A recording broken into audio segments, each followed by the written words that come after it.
I want to bring you up to Mount Arbel these days soon. Won't be today. We're not close enough right now to make it worthwhile. Today we have a very big event for humanity. In the last chapter, at the end of chapter 5 of the Sermon of the Mount, it goes on again in 6 and 7. It's very powerful, and it's really deeply embedded in the great wisdom we have from the book of Sirach, in the Psalm, and it's celebrated in a powerful way in the second reading with great joy, with great enthusiasm. It's like winning the Super Bowl for the soul. It's like Olympic victory. It's like the greatest liberation of the human heart. Something that we really need. And it's very challenging.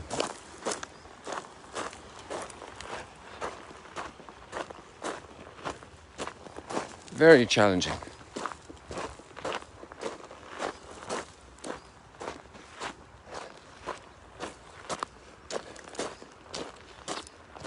We covered before the celebration of wisdom a number of times, how wisdom has so much gone before it, so much experience, especially. People are wise when they've gone through a lot. There's the street wisdom of how to be wise on the street, because you know the ropes. And there can be a certain smartness in that. Those are two fishermen out there for sure. That's not tourism.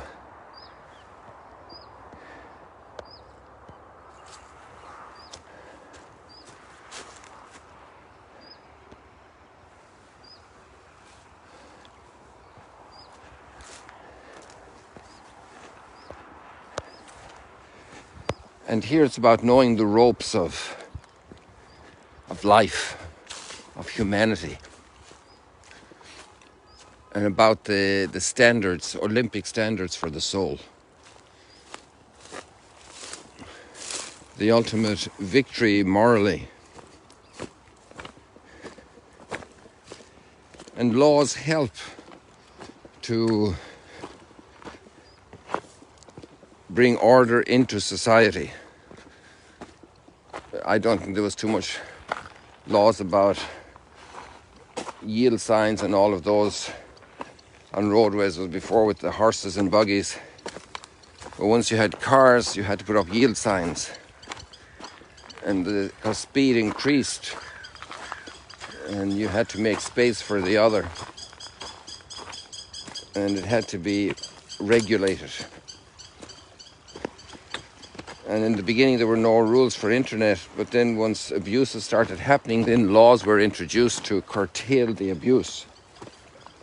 Hey, I just found a little flower here, but it's pretty beaten up, I think. I don't want to go down too low because sometimes this trips the phone. We lose our balance. Nice new leaves on this plant here. Lush, fresh.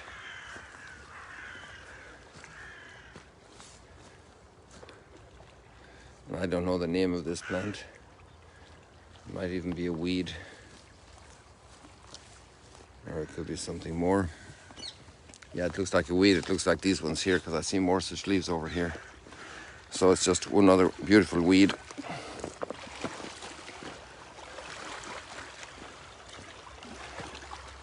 And here we have some more of these flowers that have passed their heyday.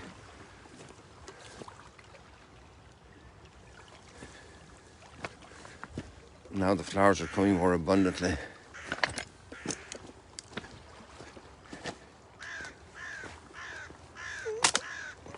And good laws are very wise. And good laws are made by people that have good experience. Bad laws are made by people who have selfish interests and ideologies who want to take advantage.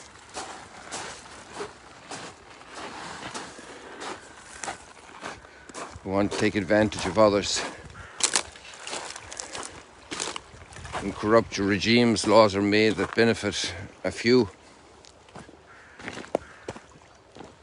and plunder the poor, plunder the large population. They're exclusive of the good of others. And the law of God, basically we would call it the 10 Commandments for starters, but it's really the whole Torah. And do not kill. What a basic thing. And do not covet. Well, no, that's, yeah, do not covet. Do not covet the goods of others, the relationships of others. Do not steal. So they bring great order into society.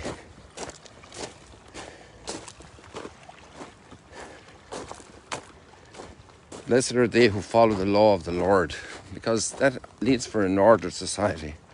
Some people think they're very lucky to skip taxes, to skip when normal situation of fair taxing.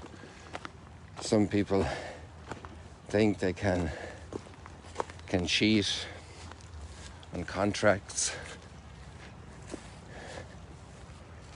Blessed are they who observe the Lord's decrees and seek them with all their heart. You see, we have the word heart involved, and that's what we're going to get to today in a very powerful way.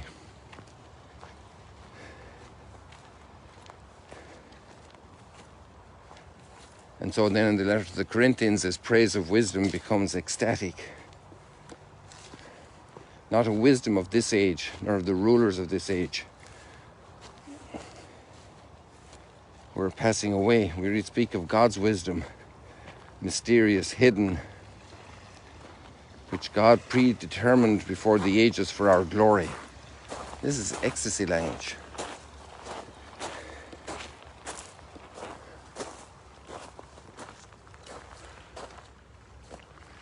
Again, these are weeds, but it's good to see flowers, isn't it?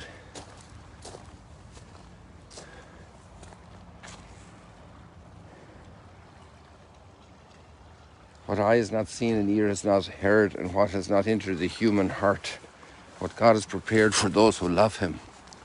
This God has revealed to us through the Spirit. For the Spirit scrutinizes everything, even the depths of God, not to mention the depths of the human soul. And you have that experience, each of us have it.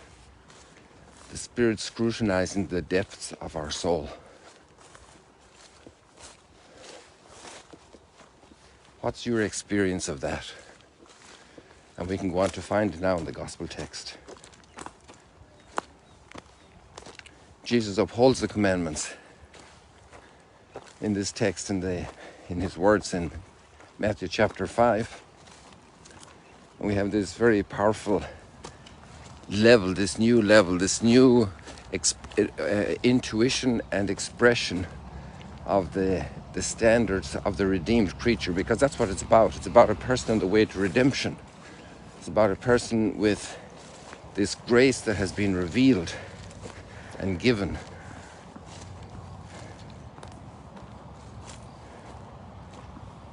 And about the gift of the Holy Spirit that's given to the believer.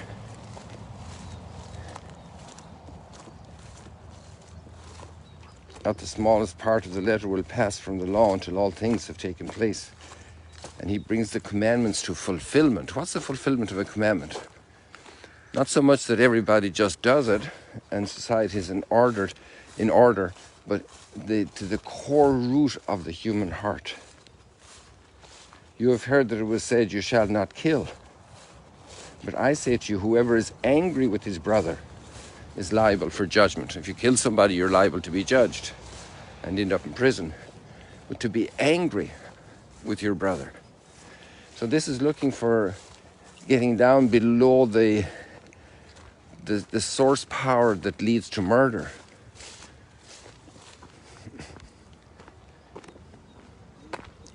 To uproot those roots from the very bottom, to have them completely transformed, to completely neutralize those roots of evil, to get rid of anger.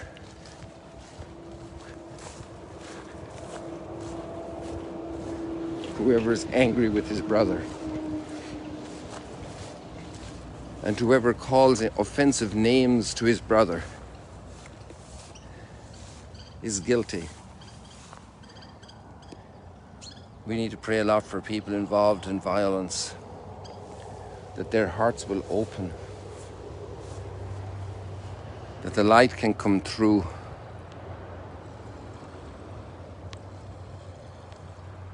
Can shine through a crack in their conscience. And we all have these issues, who isn't at some point or other angry with somebody? And it can be especially enduring anger in the heart when it's a close relative, when there's major disappointment, when there's major frustration, when there's some major sense of injustice.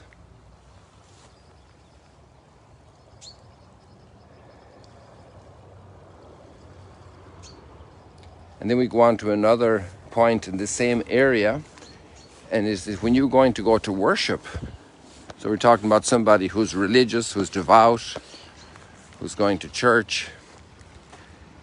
And when you go there to bring your gift to the altar, which is Temple of Jerusalem language, and you remember that your brother has something against you, go and reconcile first. Leave your gift. Wait. God's not in a hurry for that gift that you're bringing to the altar. He's much more in a hurry for your own health and salvation, that you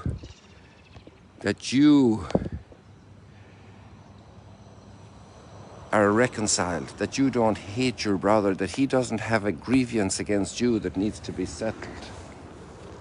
Go and settle that. That's much more important to God. How marvelous is this? This is the Olympics of religion. This is the Super Bowl for each person. We're all called to play in the Super Bowl. So many English-speaking people around the world and other kinds of other languages are watching the Super Bowl today. There's so much celebration of the Super Bowl. So this is everybody is a hero in the Super Bowl of each one's life. This is the big competition, the heaviest duty boxing match, the heaviest duty wrestling, the highest jumping, the fastest running. This is the spirit alive. To look for this reconciliation.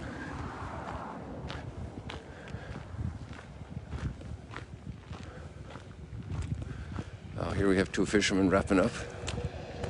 Boker Tov. Well, yeah, they should be fishermen, but I'm not sure. Maybe not, just campers. They have walking sticks. That doesn't look like fishermen. The fishermen must be gone already.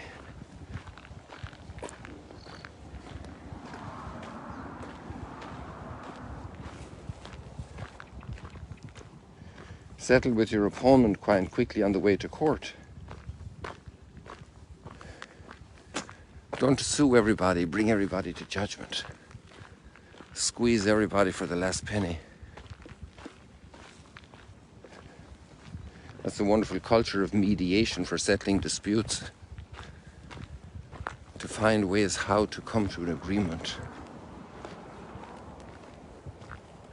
Even when people unfortunately have marriage breakdown, rather than lawyers to go to court to work for mediation, there's so much less harm done than when there's an all-out legal war.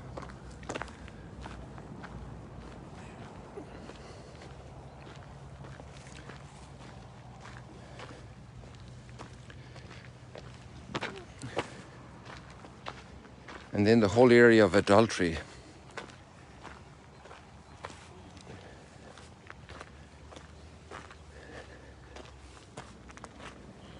If a man just looks at a woman with wrong desire.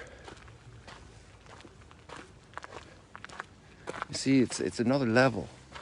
It's a whole other level. And then if people are educated to this level of respect for the other person, to not utilize and manipulate and take advantage of other people, then we have a new flourishing of our society. This is the Olympics, people. This is where it's most powerful. I'm going to start going back because I have a tight schedule today.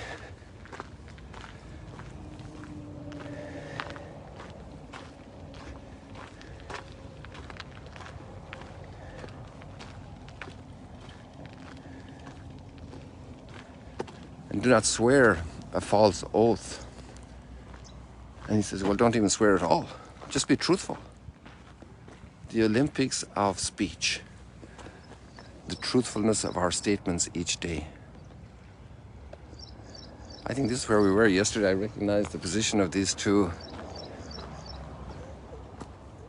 reeds with their flowering heads. These two here, I think they were in the moment yesterday. People, I think we leave it like that for today. There's so much here. It's really a maximum summit of scaling to the heights of moral renewal of the human person.